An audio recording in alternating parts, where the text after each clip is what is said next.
plan there.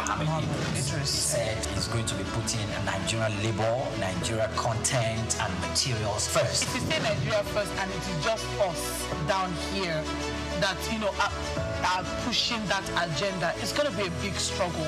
Do you think Nigerian firms, Nigerian organizations should start looking at getting their staff involved in this market or buying to keep for their staff? Within this side, let's also learn citizen diplomacy. See something. This is Souq Business Landscape.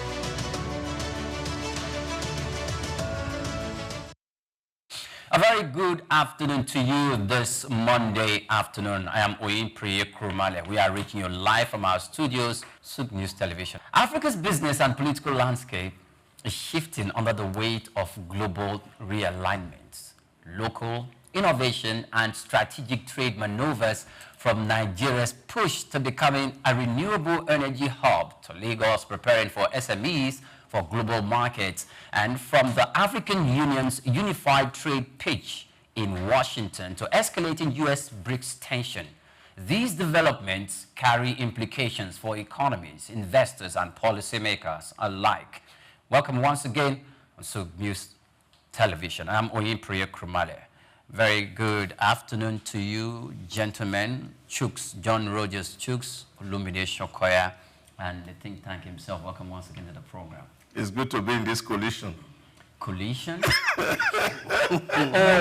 no way. No way. It's not a coalition.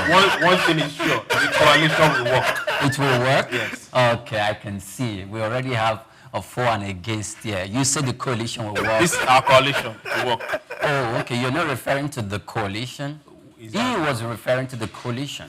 He said this coalition. Did he mention anyone? This coalition. It will work. But this is not a coalition. Whichever your mind is on, it will work. So, Olumide? I'm not aware of any coalition. Any coalition.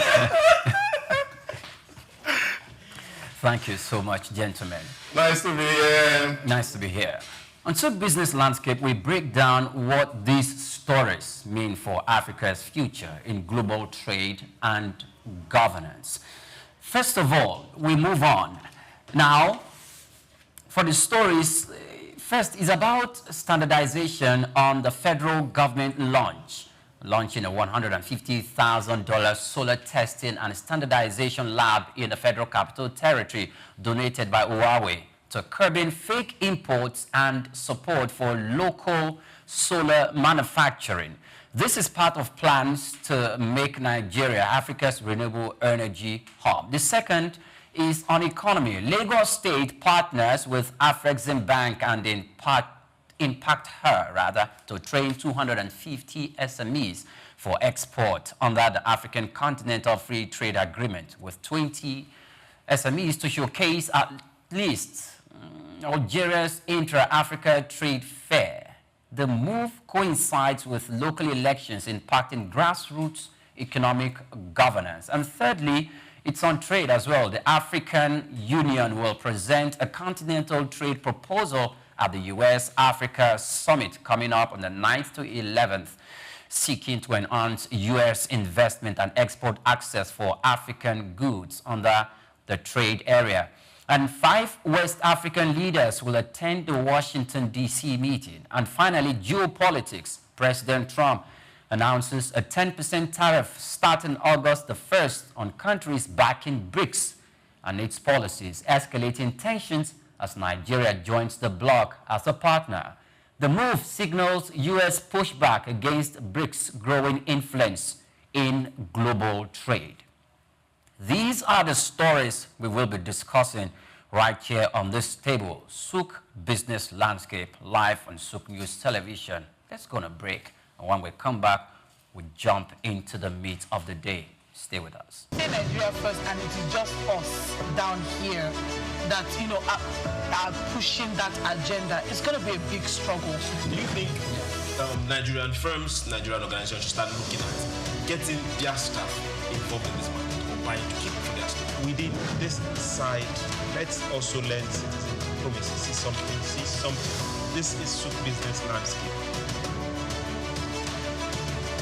Welcome back. Many thanks for joining us. The federal government has launched its first ever solar simulation and standardization center to tackle the influx of substandard solar equipment and boost local manufacturing.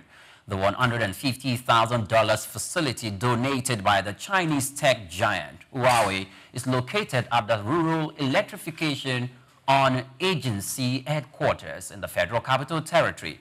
It was secured through a bilateral agreement during President Bola Tinubu's visit to China.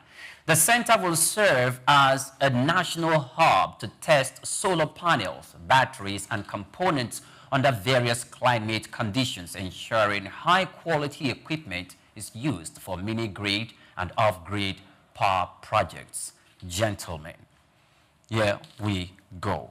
First of all, Olumide was asking me the question as if I was the federal government that set up the $150,000 facility.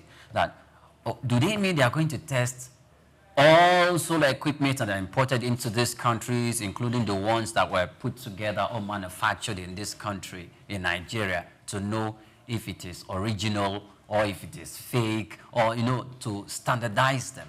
And I was wondering, I said, yes, that's possible. And he said, like all the number of companies will be trooping down to one facility in one place in the Federal Capital Territory to do that. What if we have these companies located in Niger State, or in Benue State, in Delta State, or in Edo State, like where Doc is from? So, Doctor. Well, thanks to Huawei for the donation. You're thanking them? Yes, at least we should appreciate if somebody gives you something. And I think the least that is expected from you is to say thank you. But my real worry is the fact that I don't know why, as a country, we can't really sit down to look at some certain things in their face and put things where they should be. I know we have a standard organization of Nigeria whose mandate is standardization.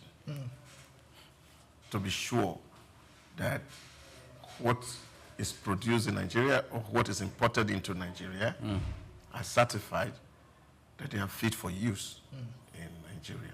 So whether it's the SUNCAP certificate or the MANCAP certificate, yes. Of course they are the legal entity that the Federal Act 14 of 2015 empowered to do that kind of a job. Is this just a quality assurance lab for this agency of government, the Rural Electrification Agency? Or is it something for a national scale? Because what one is looking at here is, okay, Rural Agency, are they producing solar equipment, batteries? Whose equipment are they going to be testing? Are they going to be subletting this to some for use? Why is it domiciled in that agency?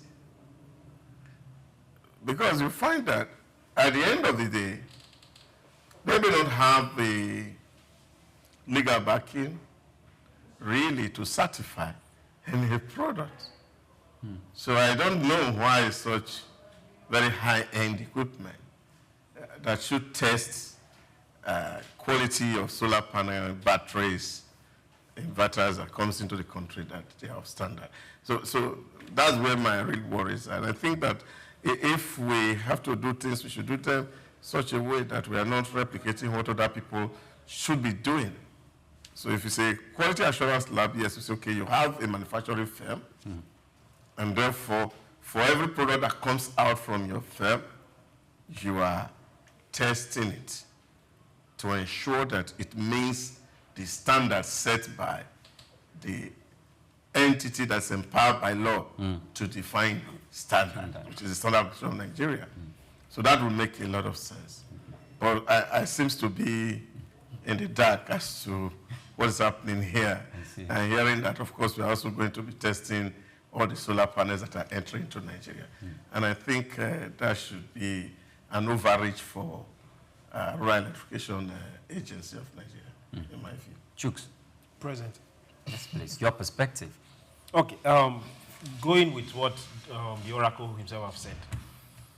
there's no enough overflogging it already. The rural electrification, their job is cut out for them. So having this particular donation domiciled in that particular headquarters, civil servant headquarters, to be specific, in Abuja, the question we now get to ask ourselves, how many manufacturing firms, solar panel manufacturing firms or battery manufacturing firms do we have in Abuja? None. None. None. As we speak, none. We only have service companies in Abuja and installers in Abuja. But outside Abuja, how many ports do we have in Abuja? None. So who are those that will be using this particular facility? If it's not standard organization, that means people have to take badges to there to go test or standardize. This is another issue where we start looking at specifically, let's leave political lineage or access to presidency or corridors of power and keep things where they are supposed to be. This is just one of a whole that we need. This begs the question, is it that how has SON, Standard Organization of Nigeria, been testing the equipment coming into this country? If we say this is the first one that standardizes solar panels and batteries, we have battery manufacturing companies here in Lagos and outside Lagos. We have solar panel manufacturing companies here in Lagos and outside Lagos. So how have they been standardizing their equipment? These are questions we'll now start asking. If SON is not coming out to say something about this particular one. Another issue we'll be looking at right now is not every single panel will be tested. It's just badges. Okay. Every badge has a number, so we take one of the badge, you go test. Now, what stops this from being cited in Lagos port? That's one of the major ports that brings in the products. What stops it from being cited? Okay, Lagos has the highest number of solar panel manufacturers and battery manufacturers, aside maybe Onisha, Andewi, and Co. So why did this not get cited in these places? Another issue we should also start looking at is solar panel is good, very good, but it has a lifespan of 20 to 30 years. At the expiration of this lifespan,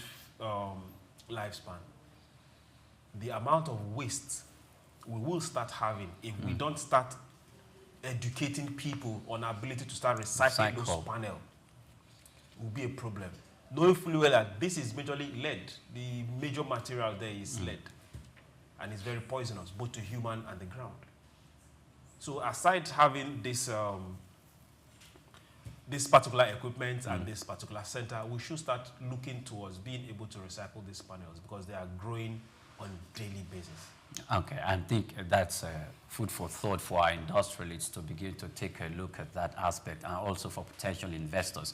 Olumide, your perspective. All right, so before you come up with an initiative to say, okay, we're going to start regulating substandard goods, you have to first rid yourselves of the ones existing.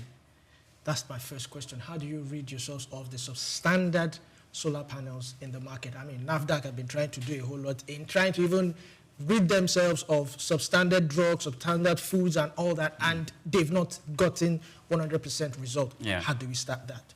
Secondly, would there be some sort of legal binding to back this particular initiative that all importers, manufacturers, local or whatever, to go through the Rural Electrification Agency before they can bring in products? Now, let's look at Huawei itself. What guarantees that Huawei itself is neutral in the equipment it's bringing and it's not favoring its own tech and product in Nigeria? We all know that when it comes to solar panel, China is one of the biggest suppliers to Nigeria. And we also know that China is known for quality, standard goods, and of course, substandard goods. Okay. How? Depends on the demand or specification of the one who is demanding it.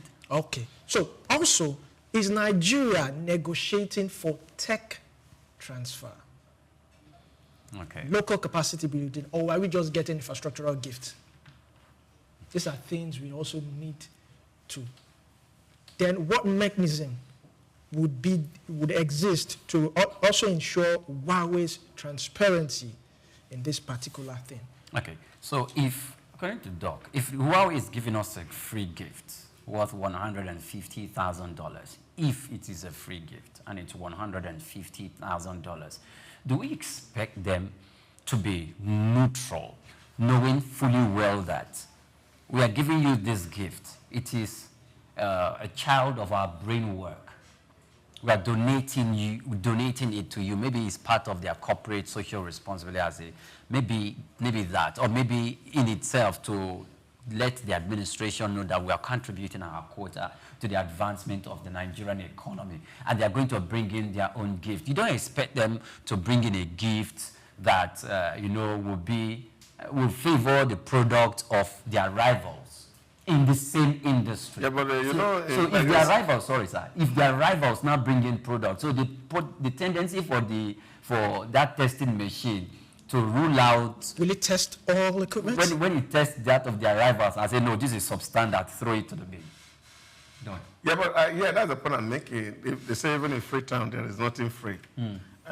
When people, you get into a conversation, I mentioned something we call supplier development in supply chain management, where you have to look into the supply chain and see where the weak point is and try to see how you can invest in it to fix it. Now, Huawei is also playing very heavily in the renewable energy space. And of course, you know what the threats are, the threats of substandard products to viable alternative in the market. So you have a lot of substandard products that are competing with what you have, which is, of course, you feel should be the ideal standard. And of course, government is supposed to find a way to regulate that we don't have too much of substandard product, because the issue that you just raised are very valid issues, especially waste management, because that we don't do very well in our environment here. A lot of time when we are looking at adopting a technology, we don't look at what will be the net impact on the future. So there's little impact assessment that is done. So what probably they have done here is to see that, look, the market is not as lucrative as it should be because of the influx of substandard goods. So what do? You help the regulator to ensure that they put some standard in place so that you can check the influx of substandard, so people can then, of course, turn to buying the standard, which, of course, you know is going to be much more expensive, because what makes substandards to dry is the price differential. So that is what it is. So once you are able to put the substandard by the side, then you are able to actually drive sales or demand for your own kind of product. But I think this is the kind of strategy that Huawei is deploying here to ensure that the playing ground is smooth enough for them to cash out, as our young children say. And I like this perspective. The reason why I like the perspective, Chooks, is because when you exclude business from politics, then I think you have actually emasculated business as a thing. It becomes less interesting. They came into the space, we are giving you a gift, however, we are the ones setting the standard in the market. So anything that falls short from our specification has fallen short of the standard, so it cannot thrive in the market. So we dictate actually the market. Chooks, don't you think foreigners or foreign companies are setting the standard for us? That means even our local manpower and local manufacturing are to match up to that standard. The power has been taken away from the local manufacturing. Don't you buy that perspective? Okay, you first said if you take away politics from business, that is no longer interesting. But for the businessman, he really doesn't want politics in business. True. He just wants a playing field that favors him, never ever level. As long as it favors him, he's okay with it. Now, this is where politics now come to play. Our politicians, who happen to be the leaders of the country, now needs to put Nigeria first. This same company, if you can mention the name for me. Mention the name. Huawei? Thank you very much. This same company, if you remember some years back, they were still the leaders in the pursuit of 5G. Then they had issues with the US because US said, no way, we can't let you go that fast, because they were almost ready to supply the US market and Canada. And there was an issue that one of their high-ranking officials, if you remember, then the lady was having a issue with Canada. US made sure that they arrested her and kept her there. China had to come out, all out, to pull strings. It's all about control. It's all about interest. And they've seen Nigeria and Africa as a market, so they will do more. $155,000 is nothing compared to what they will do. But now, how do our politicians, going back to politics, try and put our own manufacturing industries first? How do they profit more from this particular market? Standard. And not just letting import bring them down. This is where and what we should be talking about. Okay, Olumide, your final take in this. All right, so it's very simple. I feel, just like Doc said, there should be some sort of clear integration between Standard Organization of Nigeria, NERC, and NEMSA. There should be some... Like SON should regulate them. Yes. That is what is supposed... That is normally, because they actually are the ones supposed to be regulating all these things. Yes. Just like Doc said, we have ManCap and we have SunCap. They are the ones, given that mandate to do this thing. Secondly, I believe the political will to enforce it is also... We have to also think about that too. Thirdly, of course, clear... I mentioned it, clear independence of the donor's influence. Even though we might not be able to achieve 100%, but there should be some sort of... And also, we need to put into consideration alignment with local manufacturers. And, basically, that's just it for me. Okay. Now, it is very, very imperative that the Standard Organization of Nigeria and the Manufacturing Association of Nigeria, including other relevant agencies and association, it's very, very imperative that they come out to look at this offer and to look at the pros and the cons, so that they can give some form of advice to the government so our manufacturing does not go into waste. Now, without much further ado, let's move on to our next story. The Lagos State is intensifying efforts to expand its economic influence across Africa with the launch of the SMEs Export Readiness Program, aimed at preparing over 250 small businesses for international trade. Unveiled in partnership with Afreximbank and Impact Her, the initiative will train selected enterprises in export documentation, trade, finance, logistics, and digital commerce. This week-long training, which begins on July 4, will culminate in the selection of 20 top-performing entrepreneurs to represent Lagos at the Intra-African Trade Fair in Algeria this September under the African Continental Free Trade Area.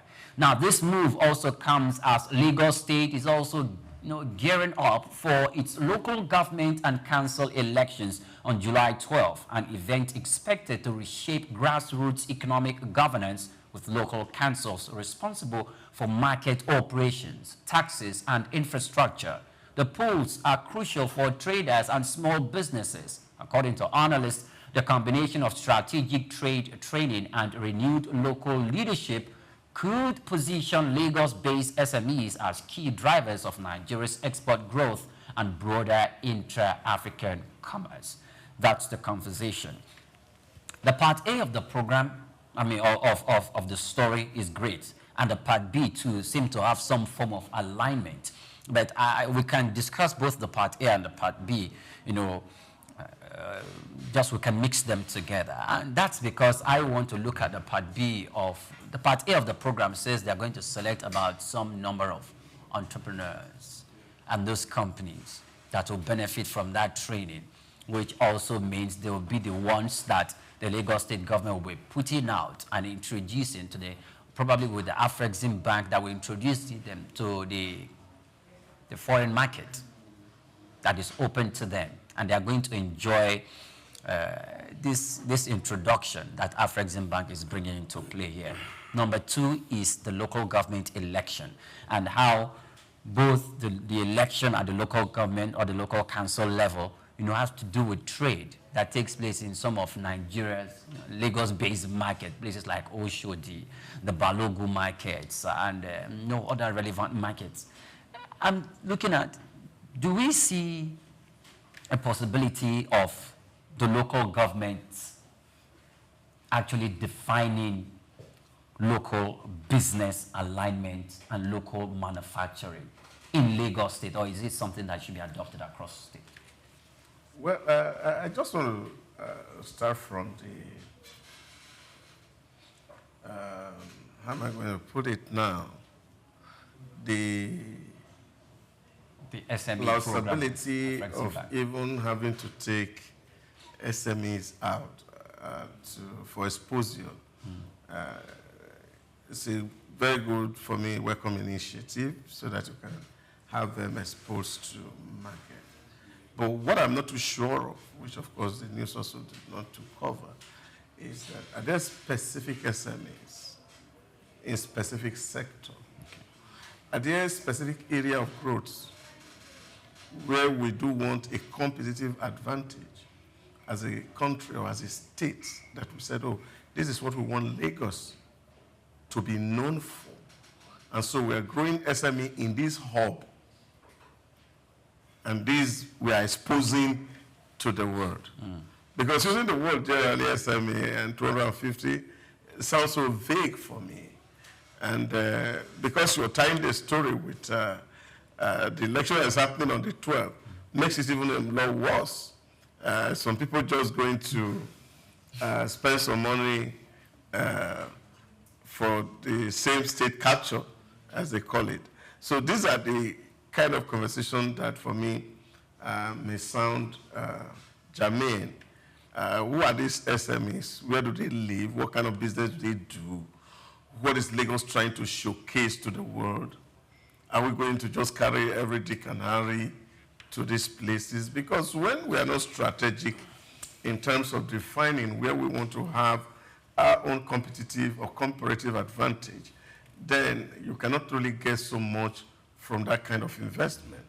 You imagine, for example, that we are taking a cluster of people and we're saying, okay, because when you get to that place, maybe it's even acts that want to go exhibit. You want to show the kind of acts that Lagos is known for. And then take that to the world. And the world is buying this product for you. And ensure that you are not duplicating. So where you have to fall in a competitive disadvantage, especially when you have to compete with people who does that kind of a trade better than you. So you will have succeeded in spending money without really bringing some money back. And I think we must be a lot more strategic when we embark on some things that are quite laudable, like this one, because an exposure, really, if you're taking some 250 people to Egypt, you're going to have other countries from North Africa, from East Africa, from Central Africa, who will also be participating in this expo. Then, of course, you can see the kind of quality that you're bringing out that is actually worth showcasing. And then people are able to patronize, and then you open a vista of opportunity for those SMEs locally that, of course, these people will have to continue to come to source this kind of material from within Lagos. It will make a lot more sense. Yes. Jokes. Yes. If we go back some 25 years ago, we had this trade act, this trade agreement with the US, AGOA to be precise. Okay. African Growth and Opportunity Act. 25 years. That grew nothing.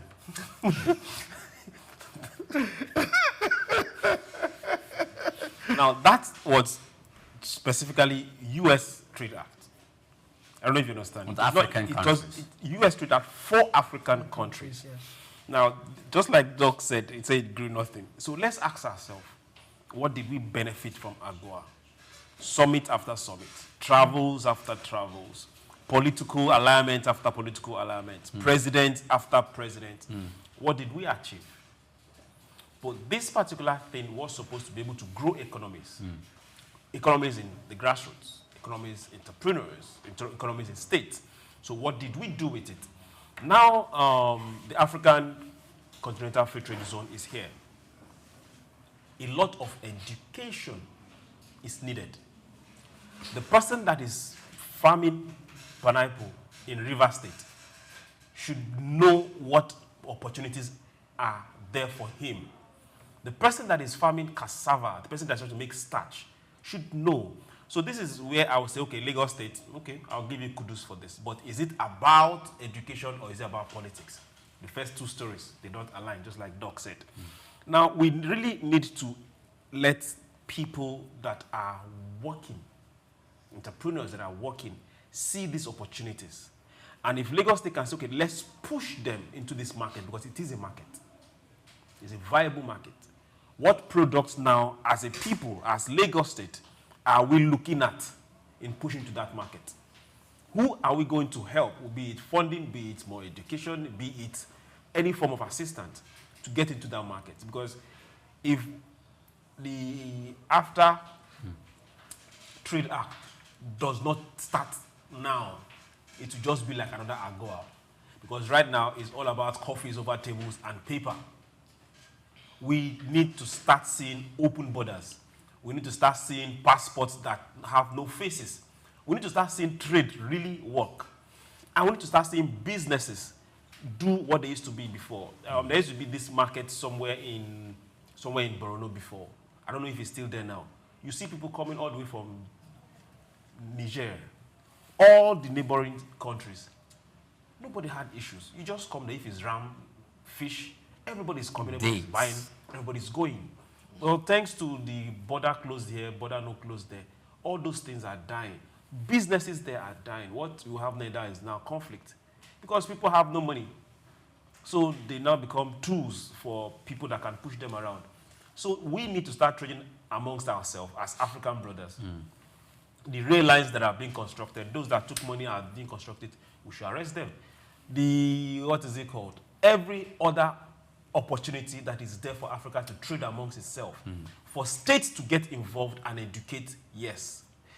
But let's take politics out of it. Okay, so recently, the Chief Executive Officer of the Afrexim Bank, who is in charge of research and international cooperation in person of Yemi Kale, emphasized the same points that you were talking about, that the need for African countries to trade together and the massive potential and opportunities that is available, that we cannot just want to import some raw materials that are good for manufacturing locally, and you first of all go to China, then China actually sourced some of these raw materials, probably from DRC Congo and somewhere else. Then you go and buy it from them. Why can't you go straight to Congo and buy it? Why can't you go to Benin Republic and buy it straight and use it? Because if we're able to do that, and he specifically mentioned cobalt, which is something that is used for manufacturing some of these batteries, electric vehicles, and all of that, and that it's abundant somewhere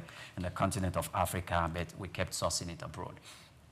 And that explains your point, Chooks. Now, Olumide, what's your perspective? Because we see that this is a good initiative that the Lagos State government is actually exposing Lagos State to the foreign market and also to facilitate intra-African trade. I think it's a good move. Lagos is actually asserting itself as a trade hub and, of course, an innovation capital to West Africa. It's a good move. But I'm also looking at the sustainability of this particular project. How sustainable will it be after this particular summit? Also, what is the criteria? Just like Doc said, what was the criteria in selecting these 250 representatives? If you link it to your second story, politics, what was the criteria? Was there politics involved, or is it actually the real small business owners that are actually recruited or selected, and it's not just one director's son, cousin, and all that? What area, just like Doc said, are they focusing on? What sector? Also, these participants, are they going to receive some sort of mentorship, some sort of funding? And it's a whole lot of things to look at. So these are my concerns, the selection. Okay. Yeah, but you see, the point for me is actually that there's a need for us as Africa to stop chasing shadow and start to begin to specialize and strategize for markets and trade. Maybe in another 2 months, the Lagos International Trade Fair will be here. And you just walk across and see what kind of product you're going to see. Foreign products. Foreign product from Japan, from Korea. And what are they concentrating when they are coming to your market? They come to sell your need. They give you kettle to boil water.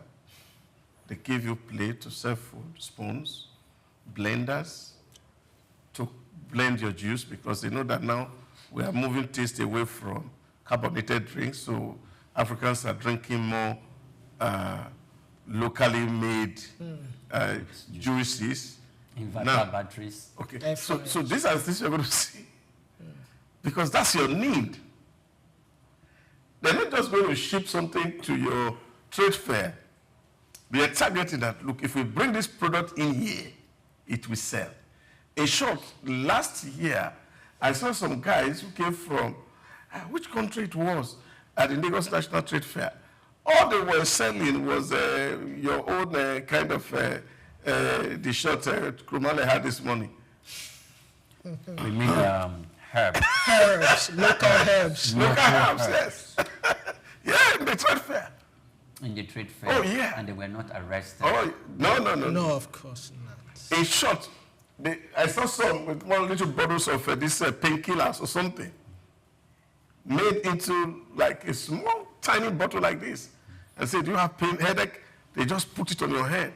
And they're trying it out and it's working. A lot of people are coming to queue up in their shop. So, And they are not Nigerians. And they're not Nigerians. they're not Nigerians at all. They're not Nigerians at all. See, so this, for me, is where we are. Those who govern us must understand that, look, for us to be able to compete, we have to be strategic. We don't just sit down and say, oh, because everybody is sending products, so we too want to go there. We will end up spending money and bringing nothing back in return. So let's even perfect our trade at home. In short, in my village, they said that if you don't perfect dancing inside the room, they don't take you to the public square to go and dance. So let's even perfect it here. Okay. That our own trade fair, Enugu International Trade Fair, Lagos Trade Fair, Badagry Trade Fair, that we are even seeing these people, and that their products are now becoming acceptable, and then we are trying to see how to make it of a top quality and grade, so we can ship to the international community and say, okay, we're going to Egypt, we're going to Algeria, we're going to even to London to do some exhibition, and knowing fully well that we trust what we are selling, and then, of course, in terms of price, they can as well be competitive to take buyers from those places and then ship money back home. In addition to what Doc said, I forgot to also mention that the people we are exporting, let's not forget that other countries are bringing their brightest brains. So, just in conclusion with what doctors, are we going to sell what Nigeria needs, or are we going to sell what Ghana or other countries will need? We need to also factor that in. Okay. Thank you very much. Now, I should bring this to your notice that, first of all, and I said it on this table when I was in the university, a lecturer said it, that if we're not careful, China is going to start manufacturing cassava flour, popularly called gari, for Nigerians to buy. And I think it's here. They're already doing that. Doc just mentioned that they've now started selling local herbs mixed with water, what you call agbo. Foreigners have started selling that. Now, I was equally on the Lagos Energy Summit that took place on the Lagos Island some time ago, and I could see the markets. They were dominated by China, by North Korea, South Korea. Asians were dominating that market, and guess what they were selling? Inverter batteries, renewable energy, appliances, you name it. Krumale, that is too advanced. Very few local. Souq is imported from India. Okay. Souq. Souq, yes. Imported from India. to Nigeria. Recently, a 20-foot container about 2 or 3 years ago was seized in Lagos here, imported from India, or has soup, or bono soup, all packaged. That's how low we have gotten. So it has gone beyond Gary. That's how low we have gone. Yeah. Okay, so soup. Great. In Now, dry form or... You've heard the oracle has said it. So it's very, very important that the leaders representing Nigeria in Parliament, in the House of Representatives, must begin to take into consideration what's happening. If not, Africa is just going to, Nigerian market is just going to be dying off. And the African Continental Free Trade Agreement that we're all talking about is just going to go down the drain, because other African countries will be prepared and Nigeria will just be a market. But you know what? That's not our intention, and I don't think that's the intention of the government. We'll go on a break. It is Souq Business Landscape reaching you live from Souq News Television. We'll be back in a moment. Say Nigeria first, and it is just us down here that, you know, are pushing that agenda. It's going to be a big struggle. Do you think Nigerian firms, Nigerian organizations should start looking at getting their staff involved in this market, or buying to keep for their staff? Within this side, let's also learn citizen diplomacy. See something. This is Souq Business Landscape. Welcome back, and many thanks for joining us on the program. This conversation will never end, and until our leaders are beginning to look into this direction to save the Nigerian economy and indeed protect the little burgeoning manufacturing space in the country, we will go nowhere. And in the Souq Business Landscape, we will continue to hit hard on these issues until we have policy addressing this, and not just addressing it, seen to be manifestly addressing it. And we move to our third story. The African Union is set to unveil a unified continental trade proposal at the upcoming United States-Africa Summit from July 9 to the 11th, where 5 West African heads of state will meet United States President Donald Trump. The proposal centers around boosting trade under the African Continental Free Trade Area and its framework, positioning Africa as a stronger collective economic partner. African Union officials say that the plan emphasizes lower trade barriers, increased U.S. investment, and greater export access for African products. The summit, to be held in Washington, D.C., is expected to reset Africa's U.S. trade ties amid global realignment. If successful, it could open up fresh opportunities for cross-border businesses and manufacturing on the continent. That is it. Doc, are you positive about this? The big picture is the giant of Africa, the big brother, is not going to be in the negotiation room. Oh, yeah, because Donald Trump knows what he wants. It's clear from day one. He's targeting Congo, targeting Sudan, because there's so much to be taken away from there. And that is exactly what international relations is all about. He's not a Father Christmas, like he had made everybody to understand. And when, of course, NATO asked him and dragging him into Ukraine, he said, yes, I want to go into Ukraine, but I want Ukraine to give me some earth minerals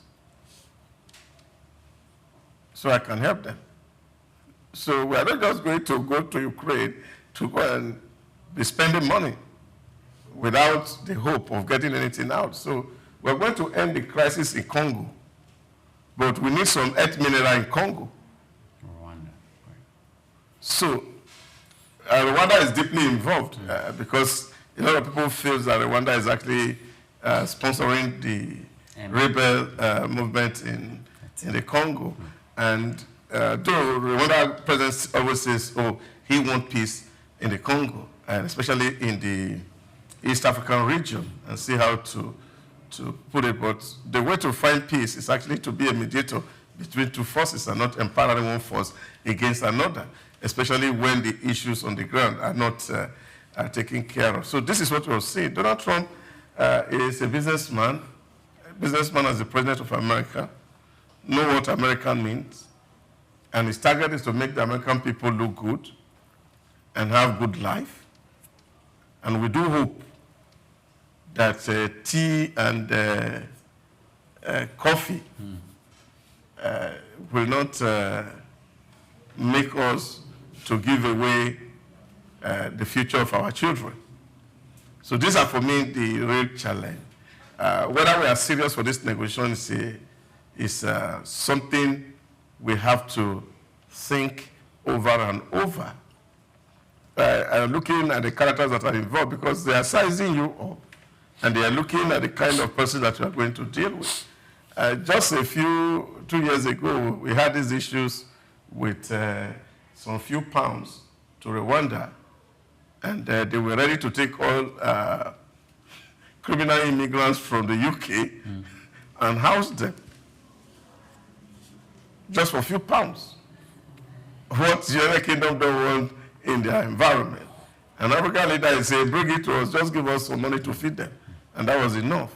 You see, this is the point that we have always made, where, like Mesa Otabi said in his book, By the Future, that most African leaders think like Esau. And what they see is the meal today, because we may not be there to live tomorrow. So let's take whatever we can take today. Tomorrow will take care of itself. And until we remain strategic in terms of our engagement with our partners elsewhere, we will not be able to benefit so much from international trade. I really wish that these people are coming to Nigeria to say, well, what can we do together? And then we are going to leverage ourselves and say, this is African talking to Africa, not Africa talking to America. Great. Now, I'm concerned, Chooks, Gabon is part of the countries, Guinea-Bissau is part of these countries, Liberia is part of these countries, Mauritania is part of these countries, and Senegal. If you look at all these countries I just mentioned, about 4 of them are from the West African region. It's only Gabon that is not in this West African region.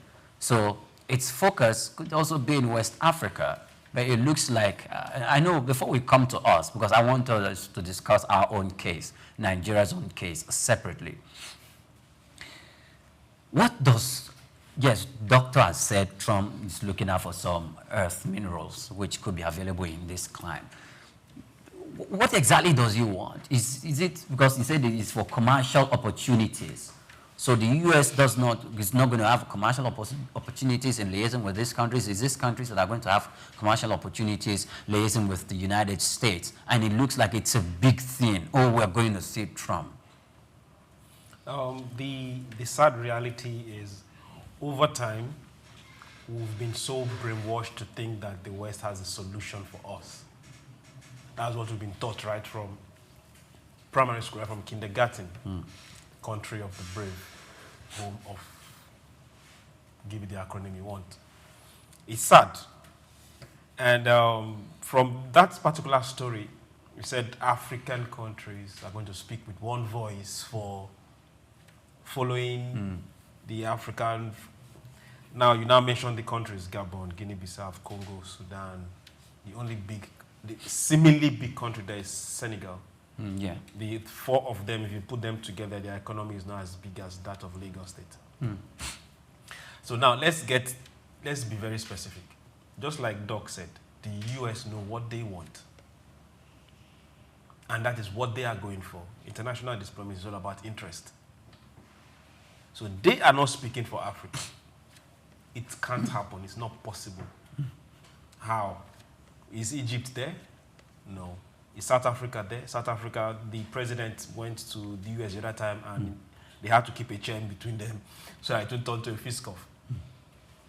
So it's not possible. Not Africans, they look and seem to have it under control. They are not in the arms of the West. For those in Sahel, we see where they are heading to right now. They are looking and waiting for ECOWAS to wake up. Central Africa, that's where we have the pillage. Is happening left, right, center. And there are more there. Gabon? Yes. Congo. Those ones. Right now, they don't even have a country that they can say, this is ours.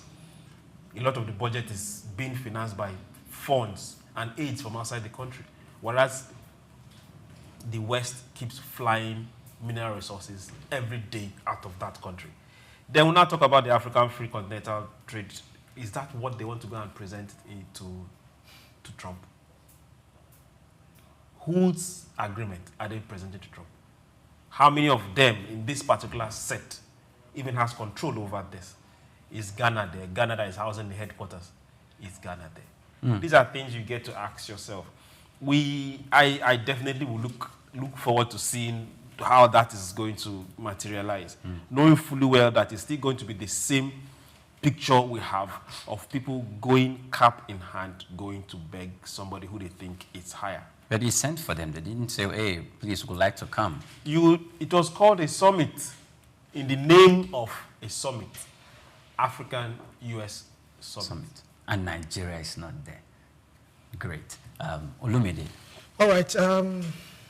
All I just say is more and more dependent on the West until we start to focus on ourselves. I mean, first of all, the African Continental Free Trade Area, what's the success rate before presenting it to the US that, okay, let's... Now, also, he mentioned earlier in one of our, AGOA. What's the success rate of AGOA? Is the US even willing to give more incentive beyond AGOA? Also, now, how will the AU push for a continental-wide deal, similar to US and EU? These are some of the things that I'm concerned about. Okay, so in moving on and trying to wrap up with this story is that, first of all, Nigeria is not in the picture. And if I'm to quote the United States Secretary of State in person of Marco Rubio, he says that the United States would only favor countries that show both the ability and willingness to help themselves. So if I'm to judge from his word, Nigeria has not shown both the ability and willingness to help itself. Maybe Morocco or Ghana have not shown that. Maybe some other big African countries have not shown that. Maybe they've not shown that capacity. Algeria has not shown that. South Africa has not shown that. Yes, no, I'm coming choose. To Sudan help is at themselves. war. Yes, that Nigeria's economy is worth over $500 billion, over $500 billion, and the largest economy in the world of the African continent, and they are not called to the table. And the African Union is being pushed. We need to be called to the table. No, I mean, when I mean called to the table, because if the United States needs something and they feel, okay, we can get these things from some quarters, do we have something that the United States feel, okay, we can call Nigeria to the table and trade this with them so mutual benefits. What Rubio may be referring to is the fact that these are the people who are calling an American and say, please come and help us. So that's what it means. Geopolitics. Yeah, so Sudan, Congo opposition leader wrote to Donald Trump and said, come to Congo and help us, and we are willing to trade off our earth minerals for our peace and freedom. From Rwanda or from rebels? A fellow African? Yes, from Doc, rebel. Doc, please, in your addressing this issue, could you please reference the African Union? What is the role we expect them to play in this, and why are they not living up to their responsibilities? Yeah, but you see, that's again a question that is itself can be very rhetorical. For several decades now, the argument to the functionality and the relevance of international organizations have been put to question, whether it's the United Nations, African Union, ECOWAS, and that is because they are not supranational bodies that have enforcement ability. So all you find in those environments is a lot of talk shop. So you don't have the wherewithal to actually bring people to book when they violate the provisions of the treaty. So the weakness of this institution is what is making it difficult for us to actually have that kind of conversation. If, for example, you have an AU that's strong enough, a supranational body that can call, for example, the president of Rwanda to action. And if it's not responding, they have a military force that is backed up that can arrest him and try him for any kind of crime. You find that that agency can be really very useful. But as it is now, when we go for AU meeting or go for ECOWAS meeting, it's just talk show. Every head of state has their own power. Just look at the little Mali here, the Burkina Faso and the Niger Republic, defying ECOWAS. And they say, go to hell. We have formed our own association. We don't need you. And what can ECOWAS do? Can only be begging them. So, because we don't have the force of power to actually enforce some of the provisions or decisions that are taken in most of these conversations. And I think that's a big problem here. So everybody is trying to help itself out. Everybody is pushing his own state agenda. And anytime you see one leader coming up trying to push the African agenda, he's even met with some suspicion.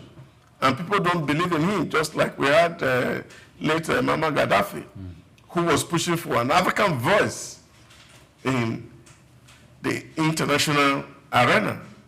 And before his death, several motions he moved on the floor of the United Nations for the democratization of the UN so that Africans can have a voice. But right here in Africa, we're also fighting. Who are we? And we were voting against ourselves in some of these fora. These are the challenges that the institution of the African Union is facing. And that's even why AFTA has not been able to actually take off the ground running to bring the kind of desired benefit to African countries. So I don't know where we're going to get to that level where we're able to actually make an Africa a confederation of states where there's a central body that can actually take some decisive measure to ensure that there are compliance with the protocols, with the rules, regulations that are supposed to be governing member states. Until we get to that point, we will still keep talking and talking. But what nations are doing is trying to sort themselves out. And if we can get to the level that EU is operating at, a very strong union, they have their president, they have their central bank, and then they can actually determine the monetary policies democratically at that space. Then Africa would have emerged. Okay. So, Chooks, as we round up on this, your final take. Nigeria's involvement, Nigeria not there. What are they trying to spite? They are not spiting you. They are just telling you that we'll do business with you through the back door. And we'll have our way.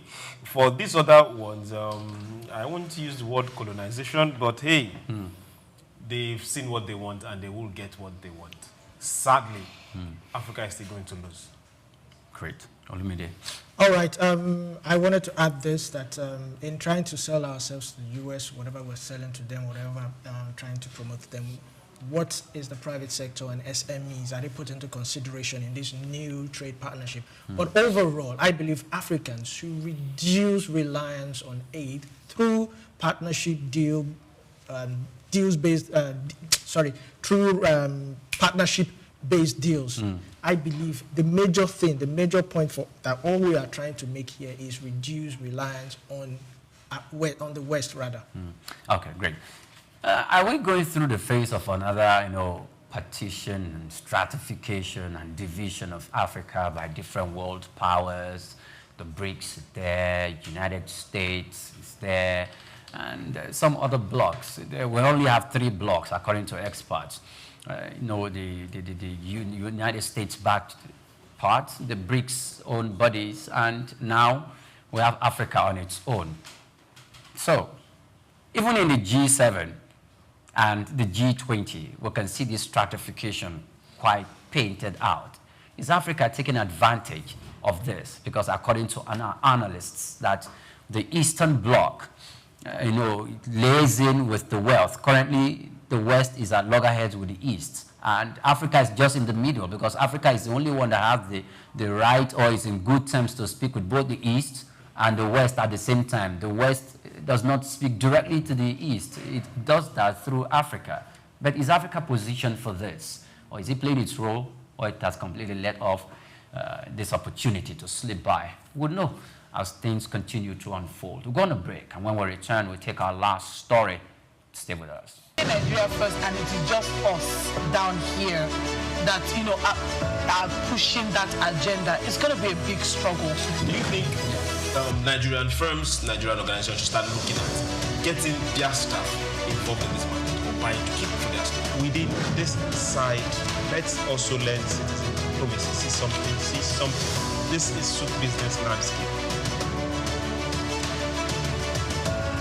Welcome back. Many thanks for joining us on the program. The United States says it will impose a new 10% tariff on any country that supports the policies of the BRICS alliance. President Donald Trump made the announcement while BRICS leaders met in Brazil, warning there will be no exceptions. Although he did not name any specific BRICS policies, Trump's move is seen as a response to the bloc's growing influence and the efforts to challenge Western control in global trade.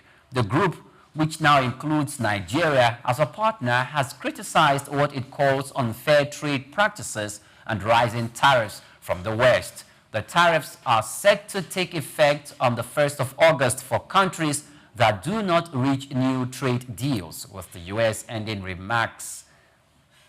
And that's it. BRICS trade deal. Nigeria came in as a partner about a month or two ago. Then we have other countries too who, are coming in. And it looks as if, as we speak, about 40% of the economic output in the globe said is coming out from the BRICS, and that more than half of the world population, is coming out from BRICS. This power and economic and political bloc. Is it a threat to the United Nations? Or, I beg your pardon, is it a threat to the United States of America? Or is global power changing hands? Well, there's no way it would be a change, because what you have here is a form of war that is going on. And if you have read Ray Dalio's work on the poverty and wealth of nations, you will find that one of the key factors he mentioned in that is that when you embark on a war, whoever wins take the economic structure of the globe. So now you have America winning the Second World War and has imposed himself on the entire globe by dollarizing trades, investment, and business. And so every country is suffering from the dollarization. So we're all working against to see how everyone trades in dollar. And so then America become powerful and strong. And one of the things that BRICS nation is trying to do is to see that there are alternatives to dollar. Before the Second World War, reserves were measured in gold. Yes. Pound used to be the real most powerful currency that was traded. And immediately America won that war, the dollar became the most powerful currency in the world. And so every country is racing against the dollar. And you cannot actually manage your macroeconomics with the destabilization and the shocks that comes from America. And what the BRICS nations are trying to do is that I am trading with South Africa. Why do I need dollar? I'm trading with India. Why do I need dollar? I can as well take your rupee. And I think this is what Donald Trump is up against. That in his own tenure, nobody is going to marginalize the dollar, and dollar is not going to go into extinction, because even strategic economists in America are saying that the dollar is under a very serious threat, that if BRICS make good their promise of having a common currency, it will become a strong alternative to the dollar. And what Trump is trying to do, the shrewd negotiator that he is to ensure that a lot of people won't work against having an alternative currency to the dollar. And in that case, the American economy remains strong based on patronage from other world currencies. So that's what you're seeing playing out here. So Trump is negotiating his way, and I know very soon he's going to slam some sanctions in the name of tariff, and then, of course, some nations who are affiliating themselves with BRICS at the moment. It's either you are a friend of America or you are not a friend. And they don't hide these things when they are doing it. I remember some years ago when 5G technology came out, and the UAE were to buy some 5G technology from Huawei, and then, of course, they also had the American company option. And by the time the strategic analysis was done, they were going to say, okay, well, we're settling for Huawei because they have a better technology, and they were, of course, priced reasonably. And then America said, well, if you don't take our company, we will not sell our aircraft to you for warfare. And it takes the guts of the ruler of the Emirates to say, well, we are not at war with anybody, and we don't prefer an aeroplane right now or a warplane. We prefer technology because that's what is going to enhance tourism, which is the mainstay of our economy. And then they took the Huawei option. So this is the way America negotiates. They come to the table banging. And then, of course, if you are not strong-willed like them, you're cowed, and then, of course, you become the loser at the end of the day. Great. Jukes, times with that number, when we consider conversations like this, I've said it, that I like these people. And you think I was wicked when I say that, most especially when they seem to be exploiting the third world nations. I like them because they come to the negotiation table with an objective that you can look and say, oh, they have the people, their citizens at heart when they're going out to negotiate business engagement with other countries. And I see every president from the United States of America always pushes this agenda. And I'm sorry that Africa, Asia, and other continents are to suffer with this. Is Donald Trump not doing the right thing? Well, Donald Trump is doing the right thing for himself and his country. Great. But at the same time, when you're doing the right thing for yourself, you shouldn't think others will fold their hands and don't want something better, in a better negotiation, a better living, a better business for their own people or their own country. Now, if you remember when the Ukraine conflict started, what did the US do? They started freezing Russian assets. They tried their best to starve them in all ways possible, down to SWIFT, International Money Transfer System. Now, what did Russia do? They pushed BRICS as fast as they could in this short period. So now Donald Trump is coming to back some more and saying tariff. Mistakenly, he started tariff too early. So everybody has warmed up their shoes and polished and waiting for him. Now he's throwing tariff around for BRICS. Who is he throwing it for? Brazil. He has done that already. They are waiting for him. Russia, they've been in conflict for over a long time. India, they know. China, they are still settling. Saudi Arabia. South Africa. I don't know. So the tariff has been there already. So they are all negotiating based on their own interest. Who are those that are left? The other countries that are coming as partners.